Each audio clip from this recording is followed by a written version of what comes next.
På din station vil du stå for 5 enheder.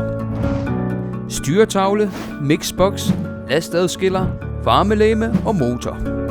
Det er dog ikke alle enheder, du skal bekymre dig om. Første skridt er at slå lastadskilleren over på on, så der kommer strøm til styretavlen.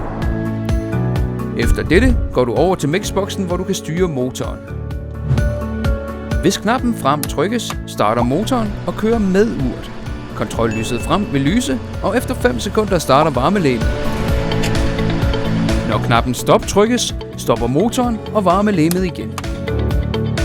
Hvis knappen tilbage trykkes, starter motoren og kører mod uret. Varmelægemet starter igen efter 5 sekunder.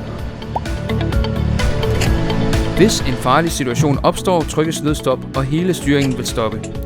Den øverste gule lampe vil blinke for at indikere, at nødstop er trykket.